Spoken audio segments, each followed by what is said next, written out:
እርገት ሁለት ጊዜ ተፈጽሟል። አንድ እርገት በማህፀን፣ አንድ እርገት በ40 ቀን።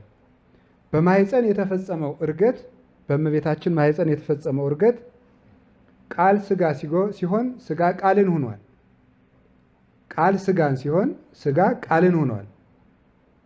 ዮሐንስ ወንጌል ምዕራፍ 1 ቁጥር 14 እንደምትመለከቱት ቃል ስጋ ኮነ ይላል። ወሐደረ ላዕሌነ ይላል። ቃል ስጋ ሆነ በእኛም ላይ አደረ ይላል። ቃል ስጋ ሲሆን አንድ ምሳሌ መልሼ ላስታውሳችሁ። ሁልጊዜ እንደምናስታውሰው እንዴት ነው የሆነ ነው? ሳይለወጥ ነው። ብረት በየት ውስጥ እንደሚገባ ነው? እሳት ውስጥ እንደሚገባ።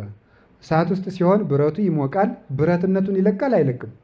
አይለቅም። ሳይለቅ ግን ምን ይሆናል? እሳት ይሆናል፣ ቀይ ይሆናል ብረቱ ራሱ።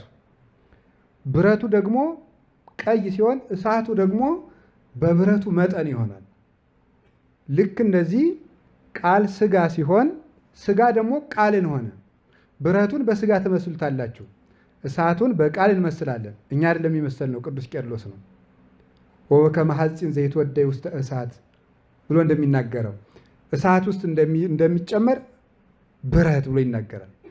ብረቱ ሳይለወጥ እሳት እንደሚሆን ስጋ ውሱንነቱን ሳይለቅ ምሉ መለኮትን ስለሆነ በእመቤታችን ማህፀን እያለ በአብ ቀኝ